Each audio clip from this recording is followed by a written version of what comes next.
So here's the form that you were asked to... It said, by signing this contract, this is the Unicef on campus SOAS, right? Part of University of London. By signing this contract, you are agreeing to our no-tolerance policy with regards to racism, sexism, classism, ageism, homophobia, biphobia, transphobia, xenophobia, it's gonna take a while, Islamophobia, or anti-religion or anti-atheism. You basically couldn't do a joke about anything. And it says that all jokes must be respectful and kind. Right.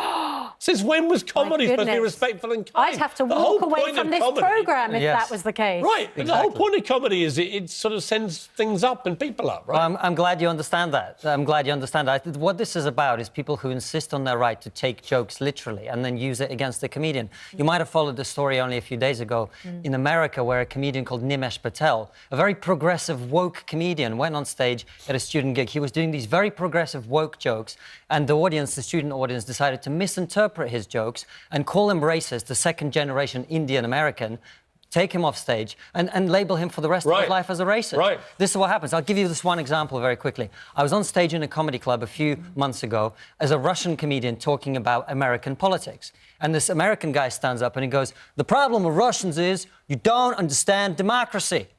You're laughing at my American accent there, right? And I said, "What do you mean? Got Trump elected, didn't we?" Right. Now, it's a joke. I don't have any idea whether Russia got Trump elected or not. But if you're one of these woke students, you probably think that Donald Trump is a white supremacist. Yep. So what I've literally... But political jokes against Trump are OK. Yeah, absolutely. But what you think when you hear that joke is I'm endorsing the election of white supremacist neo-Nazi president. When it's just a joke. I have no idea. I've never met Donald Trump. It's ridiculous. I think you're doing some quite complicated sort of mental arithmetic to make it to offset the fact that people didn't think you were funny. I think the reality is... These students saw me performing at Top Secret Comedy Club, one of the best comedy clubs in the country, and invited me to come on their charity gig. But I'm not going to stop talking. So if you wait, I'll have... You had your go, I'll have my go. OK. OK, when I come on here, I'm not allowed to swear, right? That's the deal. So no swearing. You can. You just have to apologise. But I won't come back. I think if I say the F word, I might not be invited back. So when you go on television, there are rules. There's watershed. There's things you can't say. So we all agree that there are some things you can and can't say in some contexts. What this is a negotiation about what you can say where.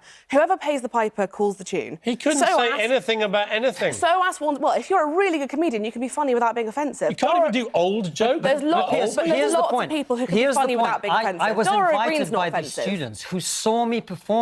All they needed to say to me was, please do the same set that we saw you perform at Top Secret, one of the most reputable comedy clubs in the country, and come and do that. It's not about me being funny. They thought I was funny, and that's why they invited me on the show. What kind of joke do you find funny? I find really offensive humour very funny, personally. You do? I like really, really rude humour. I'm outraged. But I go and see it because I know that's what I'm getting myself into. I've made the choice to go and see somebody who pushes the boundaries.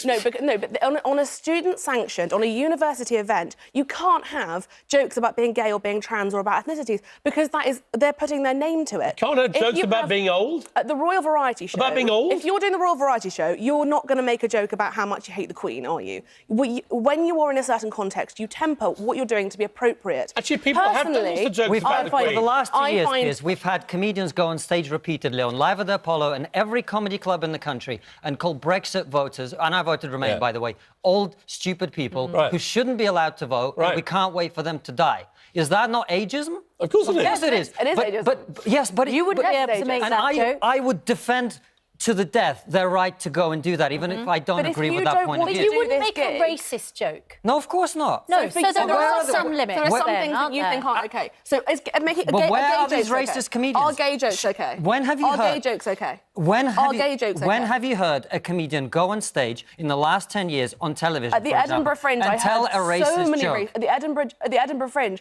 I heard so many racist jokes. Now, admittedly, I haven't seen any of these racist comedians. Basement comedians, but they still exist. So you agree with the no racism part? Of course, I've accepted people who've said to me. But you've picked where the line is. Then you've said racism's not OK, but these things are. Yeah, we had an enlightenment 200 years ago, which was about allowing people to criticise religion. OK, but I come from the Soviet Union. Fine. I come from the Soviet Union. This is exactly the kind of letter a comedian would have been sent to the Soviet Union.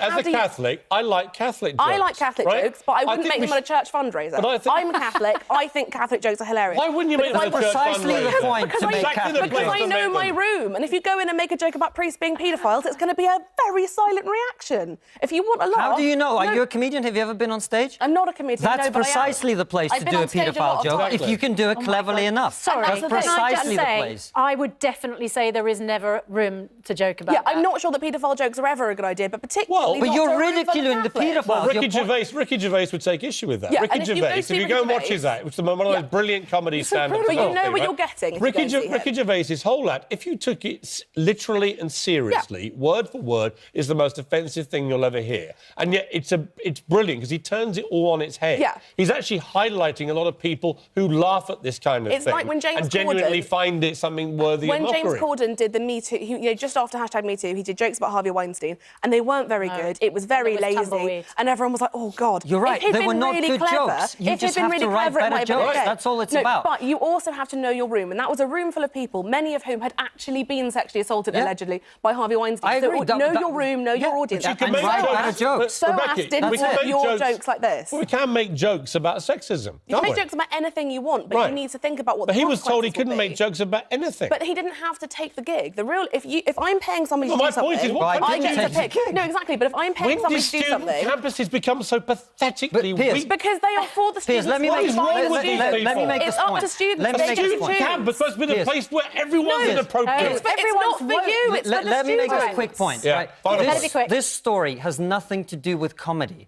The reason this story has gone viral, the reason hundreds of thousands of people have watched the videos that we've put out of me reading out this contract on stage and mocking it, is that ordinary people feel in their own lives, they see this in their own lives. They can't say anything anymore. Say anything that they think. Yeah, I've had messages from radical feminists saying to me, if I go and express my opinion in my workplace, I'm going to get fired tomorrow. Yeah. This is what it's about. It's about ordinary people who feel that they cannot speak their mind. Konstantin, thanks very much wasn't indeed. that Rebecca, quick. thanks very much indeed. Do It's you remember honestly. once someone made a joke about you? Huh? Do you remember Hugh Grant once made a joke about you in the Red Nose Day, Oh, yeah. actually?